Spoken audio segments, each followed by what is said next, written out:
Hello, I'm Mark Sumner, host of the Channel Chat podcast show, and today I have the lovely privilege of having Anita Wosket, head of strategic sales from Westcoast, in the virtual room. How are we doing? Good, thank you. How are you? Very good, very good. Very good. Shirt as always. Yeah, got to keep up these traditions, and I've got to keep up these traditions. Thanks very much for coming on the show.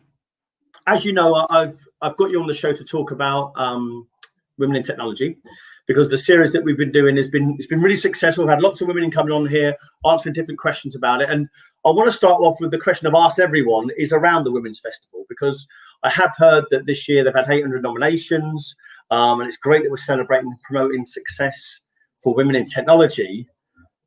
But honestly, I don't think a lot of the men out there would have absolutely understood why it was a thing and why we should even do it. So in your opinion, being a female and I know you're a board member of the WIT network, why do you think it's important that we have this Women's Festival and start promoting the success of women in our industry?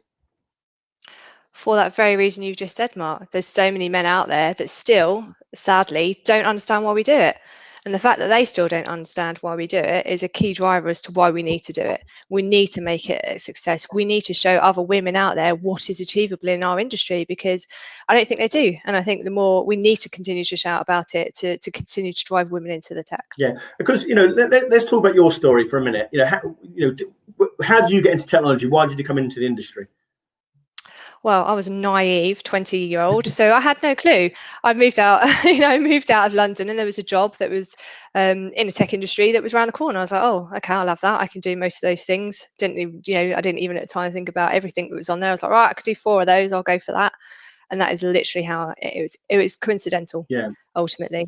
And do you think there's anything that's happening in the industry, the tech industry, that's putting people off? I.e., I look at a lot of women that come into our industry, and they tend to, go into vendors, software companies, maybe distribution, but certainly not hardware resellers. Certainly not maybe the cold face in sales. So why do you think it's more like the vendors they actually go into, or certain parts of the channel they actually go into, rather than coming into it in general? Because if you think about who those people are, they're the ones that are invested in dedicating time to actually get women into that industry. So the way that they approach it, the way they talk about it, the way that they promote them, success in that industry, the way that, they put job adverts out, it's very, very different to, like you're saying, that traditional hardware sale. Maybe because they don't know how to. They're investing in it, and that is why that is happening. We're creating that divide because they are putting the time and effort into attracting women into their industry. That's why they're successful. And do you think, Anita, there's a lot of talk out there. It's 15.9% of women in technology, and there'll be a lot of men out there that will be thinking, don't shoot the messenger, by the way. Don't shoot the messenger when I say this. They'll be thinking, who cares if it's only 15.9%? Who cares that we have to get more women in? Who cares that it's actually only 15%? Maybe they just don't want to come into our industry. Why are we trying to force something that maybe they actually don't want to do anyway? So what would you say to those sort of views if you'd heard that? I think they should care. Yeah. Those people, it's their good. It's going to be their world that we're creating. If we're not involved in it, we're going to be, targeting everything the way the males think. And, that's 50% of the population you're alienating. They need to care. Their kids are going to be brought into this. If we don't make a change now, 20 years down the line, their kids are going to be sat here, their daughters are going to be sat here having the same conversation. If they don't think that is a priority and something they need to change, then they've got issues. Yeah. And on that point, Anita, there's a lot of companies out there that will say, I'm a promoter of women's technology and I want to do this and I want to do, and they actually do nothing. They absolutely do nothing. They might put a tweet out, or they might put an Instagram post out saying they're supporting it, but actually they don't do anything about it. Why do you think they don't do anything about it? Is it because it's too hard? Is it just a big investment, or is it just good PR to say we're supporting women? If you think about the people that are doing that, they probably don't know. They don't have women on the board telling them what to do, helping them with giving them direction of how they can go about and changing things. I do truly believe that people want to do more. They do want to change it. I think there's a lot of people that understand why we need to do it, but are lost as to why, because the people that are making those decisions within the businesses aren't women. They aren't there. They don't understand the problem. They don't understand how our minds work and what we need to think about.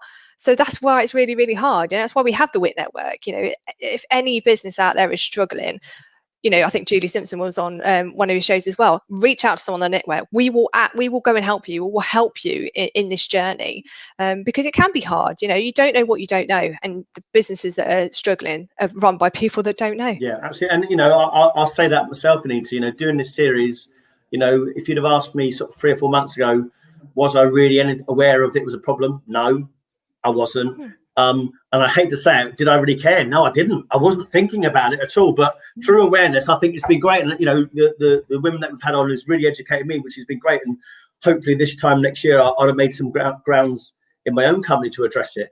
In terms of actually, once you've got yourself into the industry, so you said, you know, you were a 20-year-old, you came into the industry. Once we get them into the industry, it's quite hard to keep them there. The retention level of women in our industry is very bad. They come into it and they try and think, oh, this is too, I don't know if they think it's too hard or it's too male dominated or whatever it is, but they go out pretty quick. Now, you've obviously been in there 20 years. 2 questions. What's kept you in the industry? And what do you think we can do to keep more women who come into it in the industry? So firstly, I think for me, I'm quite a relentless person and I love a challenge. And I think because I started out so young, I didn't know any different. So me walking into a room full of 200 men was the norm, and it shouldn't be. Yeah. It's still the norm now. I attend so many meetings now, and it's full of men. It's not as daunting to me because it's what I grew up with. I think, but we're in a different world now. You know, that isn't acceptable. I think it was the way things were back then. And I think, you know, I love that fast pace way that things can change. I like the ability to change into different skills, different roles, learn from different, you know, people and you know, companies.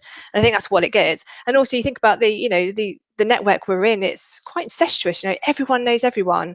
I don't know anywhere where else you'll go where, you know, a competitor effectively will work together and, you know, share stories, share knowledge. Yeah. Like that is what I love. And I'm passionate about that. And that's what's kept me here. But you know, I've also been quite lucky with, you know, some of the, you know, the companies I work for, and in terms of, you know, my development and them pushing me and them having belief in me, maybe when I didn't have it myself. So, you know, I used to always say I've been so lucky in my career. I haven't. I worked flipping hard for my career, really, really hard. And it's taken some determination to stay in it. But I've been supported, you know, not all the time. Don't get me wrong. I've not been in positions sometimes, but I've overcome those. And it's my network. I've built out my network outside of my company. And that's what's got me through, you know, going to the network, working with mentors, mentoring people as well. You know, I've had, my husband's fantastic. I think without him helping with childcare, there's no way I'd be able to go out, you know, traveling up and down the country to do what I need to do, or staying out overnight. You know, I've got 2 young girls, that wouldn't have been possible. So making my support bubble outside of where I work is what I had to do. And I think that's hard, you know, people staying in it is really hard. You know, if you're a female and you walk into a boardroom and you've got 20 male decision makers, like the challenge of how you influence that room is quite hard, and it takes some balls, if you like, to do that. And it's not for everybody. And I don't think we make it very easy for women, you know, because people don't know how to. Now, I noticed on your profile that you've been, and kudos to you, you've been promoted in every company you've worked for. You've got a promotion. Now, there'll be a lot of women out there who may be starting their career thinking, well, how can I emulate what Anita's done? So, how have you got those promotions? Is it just waiting for someone to recognise, or have you had to push yourself? Oh, absolutely. I think every promotion I've done, I've pretty much done the job before I got the promotion. Really? And yeah, every time it's like I will take on something. And I think it's something that I learned really early on. It was actually a man that told me, he said, always say yes. Always say yes to everything. Even if you don't know how to do it, say yes to it, and you can learn along the way. And that is something that's just always stuck in my head. You know, someone will say, oh, I need you to go and do this. Yeah, absolutely. And I'll go and work it out afterwards.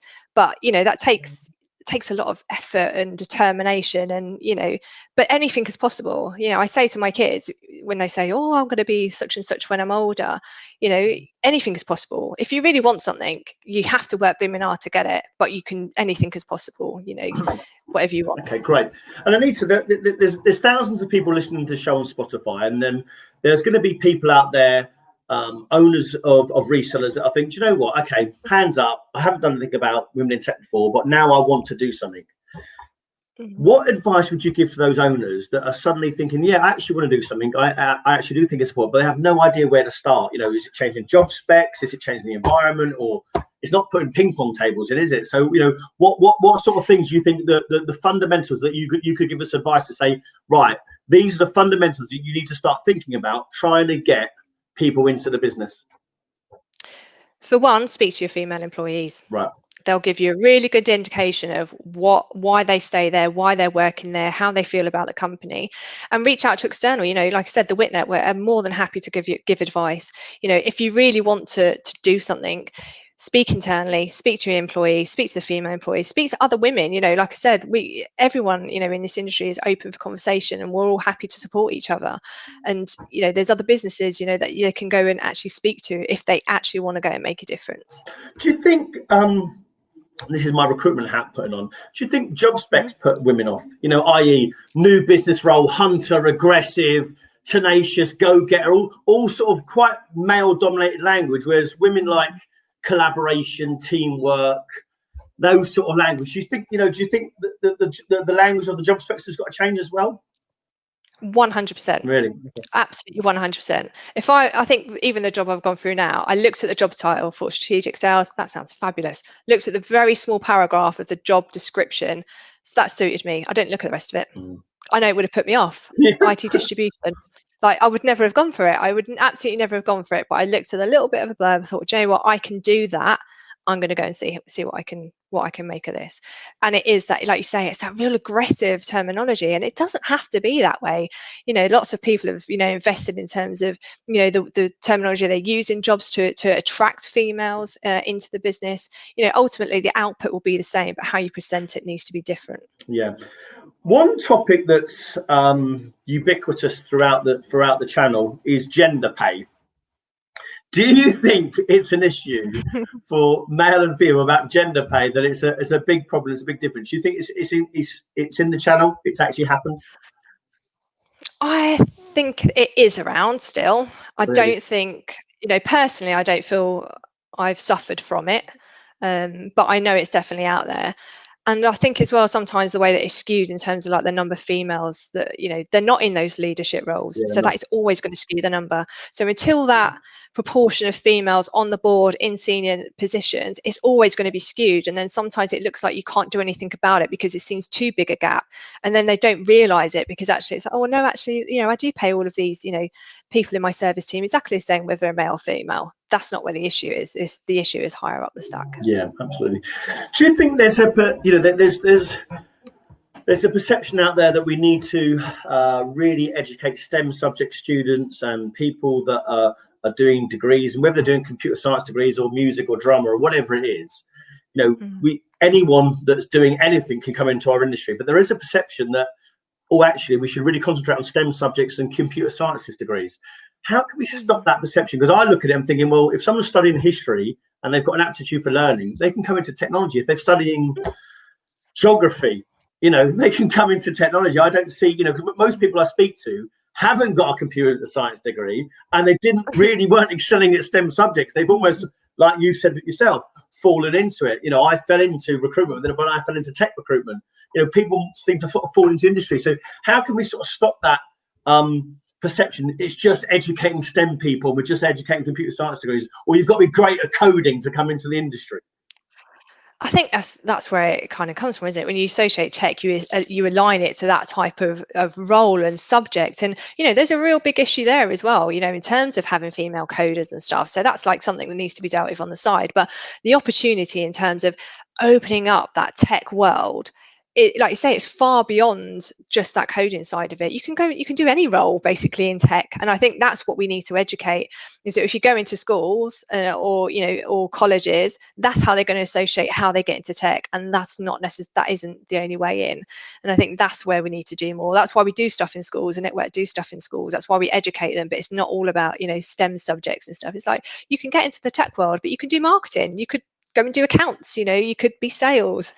There's so many, the opportunities are endless once you get in there. And I think we do need to educate much younger to open that up, or else, you know, we might do some good stuff in the STEM side of things. You know, there is a massive gap there as well that needs dedicated focus, but it's a bigger picture. Yeah. And specific to your company, Anita, what do Westcoast do? You know, you're obviously, you know, in the network. You're a female. You've been successful, and you're promoting to get more women in technology. What does Westcoast do to try and sort of address that issue internally? I think we do have quite a good split in terms of females within sort of our business, but again, a lot of it is driven around those more female aligned roles like customer service or support or marketing, that you would normally sort of align it to. And I think what our focus is, and why we do have I think a Voice of Westcoast, which we are addressing those issues right now and building out a plan, like how do we do more to get more females in senior leadership roles, or into the sales roles, which they wouldn't normally sort of move towards, if you like. So I think the stuff that we do is we support the WIT network, obviously. So we're I'm part of the WIT network. Women's Festival, we sponsored that. So Alex is a massive advocate for women in technology. He's been on here as well. But I think there's always more that we can do, and I think we just need to build out more of a plan around getting people in senior leadership or sales, or the non-women where they normally go. Yeah, and I think that's the sort of fallacy, isn't it? It's almost like, oh, actually, we've got a role in marketing. Oh, it will suit a female. Oh, we've got a role in new business sales. It will suit a male. That sort of like unbiased prejudice. It's no good, really, is it? Because it puts people off sort of straight away. What do you think we can do in terms of as a collective, as the IT channel, to sort of cut that away and make sort of people feel that they can apply for any job and they can go for any job? And we just need more females generally, and not in just the more female-led roles. Oh, it's a customer service role, it's a secretary, it's a marketing role. That's more female bias. That's crazy, isn't it? It is, and unfortunately it's still reality. But we have to, this is why the awards are great, because we then can show that actually you can go and be fantastic in sales, you can be a CEO of a business, you can go and be like the CTO of a business. We need to promote that and accelerate that. And you can't be what you can't see, so you have to have these role models. We have to do things like this, unfortunately, to show that these roles are possible. And that it is a thing, and you can be successful. Even you can. I think that's where we just need to focus. Do you think, and I want your own opinion on this, do you think that childcare is an issue in going into senior roles, i.e., I don't know this, by the way, Anita, but I'm going to just paraphrase. Anita might go for this promotion. Oh, well, she's got 2 kids, so she can't really commit to the role because she needs to pick up the kids, or she needs to do X, Y, Z. Do you think people think that, and they're actually thinking, well, we can't put them into these senior roles because they might not be able to dedicate the time to do it? Absolutely. At 100%. And again, I think the thing is that we are fortunate enough normally in this world is that it's not all on the women anymore, and it is the man. And we do share sort of responsibility a lot more. And I have been, like I say, really fortunate in that personally, because I think if I hadn't, there's no way I would be in the role that I am today, because it just wouldn't have been possible if all of that childcare element had been put on me. And I think those decisions, unfortunately, are put in place, even as well, decisions about, is she going to go and have kids? Not every woman wants to have kids these days, for God's sake, but that's something that goes through that mind. She's going to be at childbearing age soon, so we need to think about that. She's going to go on maternity for 9 months, or and unfortunately those are the things that are still going through the guys' heads at the moment, the people that are making this decision, because they don't have people at that level informing them otherwise. And I think, whilst this sounds distasteful, what I'm going to say, I think COVID has been a good thing for the IT industry to highlight this problem, to actually sort of say, do you know what? It's more of a level playing field now. Women who've got childcare, needs, etc. Before, if you looked at it, everyone has to be in the office, and if you were there at 8:35, you're 5 minutes late, Anita. What are you doing?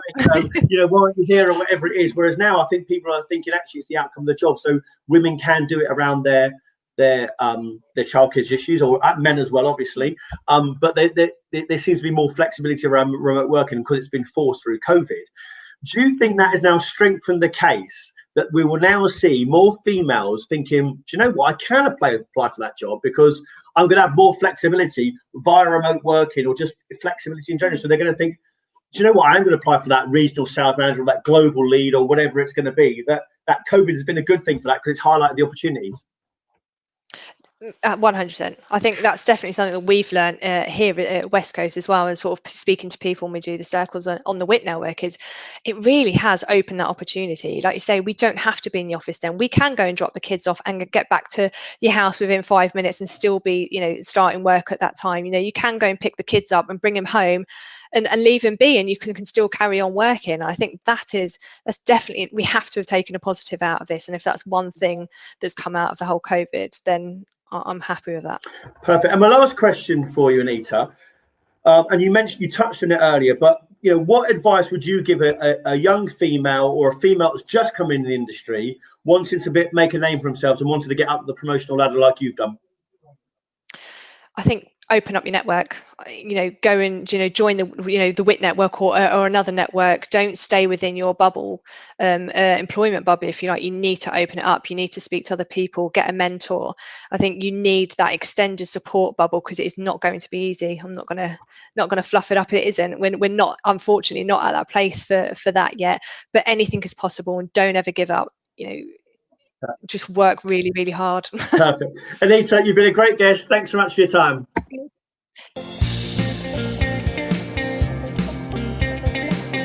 Thanks for joining us and listening to another episode of our Channel Chat podcast. If you've enjoyed what you've heard and are listening on iTunes, please could you give us a review and subscribe in order to get the newest episodes as soon as they're released. Otherwise, as always, we release an episode every Thursday at midday, so hopefully you can join us then.